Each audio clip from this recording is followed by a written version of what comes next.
Plank. Presented by Ram. And welcome back on to the ABC show Action here. News now. It's time to get perspective from the other sideline as Phil Orban of WSOC in Charlotte joins us here on the Plank this afternoon. Phil, first of all, thanks a lot for joining us and congratulations on your Carolina Panthers going 4-0. Hey, yeah, it's not a bad start. First time they won 4 straight since 2003, so we're all pretty excited here. Yeah, let me ask you, what was the talk in the room yesterday after Carolina basically dismantled the Buccaneers? That game was pretty much over by halftime. It was certainly a good win. They've been a little bit too close for comfort in some of these games. They point to or people outside the locker room point to the weaker schedule, I guess, that they've had so far. But their last 2 wins have really been convincing against teams that are pretty good. I mean, the Bucs aren't a bad team. Jameis Winston made some mistakes, but they did some good things as well. And to see Carolina kind of control that game from start to finish, I know they're pretty good, feeling pretty good headed to the bye week. It's interesting. You're the second person we've talked to from the opposing area and said they think the Buccaneers are pretty good. What do you see out of this Buccaneers team? I'm interested to know that you think that this team's pretty good. Well, first of all, they can run the ball. I mean, it's been forever since the Panthers have given up a 100-yard rusher. And I know they don't have Luke Kuechly, but, the defense has still been pretty good. And to see Doug Martin go off and break that century mark was pretty impressive. And there were times when you just expected the defense to get off the field on third down, and they couldn't do it. So, you point to the inconsistencies in the quarterback, and he's a rookie, and that's going to happen. But top to bottom, I mean, the defense played pretty well. The running game was sound. And if he doesn't make those mistakes, and if that fumble doesn't fall right to Ed Dixon and maybe the Buccaneers score that next drive, it's a different game. Yeah, it seems to be that way with the Buccaneers. They just don't take advantage of the opportunities that are given to them, whereas it seemed as if the Carolina Panthers, every opportunity, you scored 27 points off turnovers yesterday. And that's something that they really haven't been able to do. They haven't really been able up to this point to play a complete game where the defense will play really well, but the offense doesn't really do it. That happened against Jacksonville. I mean, they really needed the defense to carry them. And then against New Orleans, when they had Luke McCown in, you expected the defense to dominate, and it really didn't. But the offense was able to put up a ton of points and kind of make up for that deficiency. So to see the defense take the ball away and to see the offense go down and punch it in, I know that they were really excited to see that.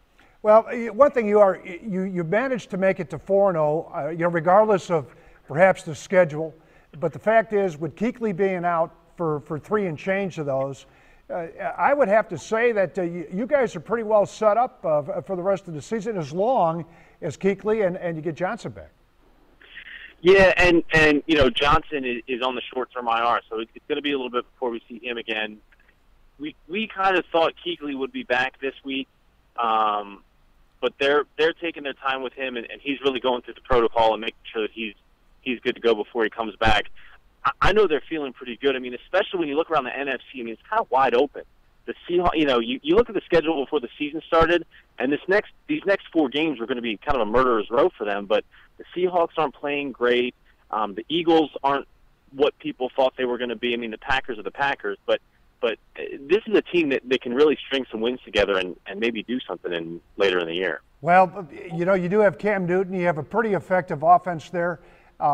Frankly, the receivers that he has, I don't think they're in the who's book right now. But but the fact is, they do connect. But Ronnie Rivera, let's face it, it's defense, and defense will likely carry you through at least 3 of those games in Murder's Row. Yeah, and it's always going to come down to that defense. I think that's kind of what they've hung their hat on. And honestly, last year coming into the year, nobody knew who Cam was going to throw to, and Kelvin Benjamin kind of emerged. And then Kelvin goes down, and you're like, well, who's he going to throw to now? Well, the offensive line, I think, is so key to that. I mean, 2 things, right? The offensive line, having that consistency and having that continuity from last year has been huge. I mean, Cam's been able to be protected. And then the other thing is Cam can run. I mean, last year he didn't play against the Bucs both games because he was hurt. So having that threat of him being able to run the ball, you saw him do it selectively. I mean, there were a couple times when you really thought that he was in big trouble, and he breaks it, and he picks up a first down, and that's just something nobody else in the league can do yet. Okay, well, listen, Phil, thank you again for your insight from the other sideline as the Carolina Panthers go to 4-0, and we'll be crossing paths again when the Buccaneers and the Panthers get together on the last game of the season. That'll be after the New Year, so Happy New Year to you. Hey, thanks so much. We'll see you then. All right, take care. Thank you. Phil Orban joining us from WSOC in Charlotte. Okay, let's talk about the youngster, Jameis Winston. He certainly doesn't have a love affair going with the friendly confines of Raymond James Stadium right now. The good news, though, he's a realist. He knows he sucked yesterday. So here's Winston and Lovey talking about the QB's performance. The letdown was just 5 turnovers. You know, you can't win football games with 5 turnovers. You know, so many parts of the game where it can be he say, she say, but you can't win a football game with 5 turnovers. There will be growing pains. He's a rookie that just played his 4th NFL game. I mean, that's a part of it. When things like that happen, others of us need to be able to help him out a lot more. Okay, now, just to let you in on a little secret, I asked questions to various players for a reason, and I want to test where their head is at, particularly after losses. Now, with Winston's multiple mistakes, I went to 2 of the leaders on the offensive side of the football, Vincent Jackson and Logan Mankins, and straight out, I asked this question. You know, when does your patience wear out as a veteran with a rookie making these kind of mistakes? And I got the answer I was hoping for, and reinforces my thoughts of their leadership role in the locker room. First, Logan Mankins. Well, the game where I make every block perfect, then I'll get mad at him. But until that time happens, which I doubt will ever happen because I don't know anyone that does that. So until that time, I'll have patience. You know what? We love Jameis, you know what I mean? We're going to rally behind him, you know what I mean? He's our guy, and there's going to be not a blink in that locker room about that. We can do better things to make his job a little bit easier. There's things that are done that it may seem like it's his fault, but, I mean, there's plenty of things that we can do to make him successful. And we all take accountability for all those plays, those turnovers. It's never a one-man show. So Jameis just, you know, is a young guy. He's going to continue to learn. He's a competitive guy. He never got down on himself from the sideline. I love this about him. He comes back in that huddle at the second half, and he's like, hey, let's go get some points. Let's go win this game. And that has never changed since week 1, and I really enjoy playing with the guy. All right, I even said to Logan after he answered that question that I asked him yesterday, I said, good answer. You know, he gets it. VJ gets it. And then until Javu gets it, this offense is going to continue to struggle, and wins are going to become hard to come by. Okay, let's go to the phone lines. Jim from Newport Richie on the line again. Hey, Jim, how are you? Hey, TK, how you doing, buddy? Doing great. Hey, listen, just a couple things. I think Winston has to walk the plank this week. 5 turnovers, 4 interceptions. That ain't going to get it. I was at the game yesterday. It's pretty sad. So, you know, I hung around till the end, though, so I was a diehard.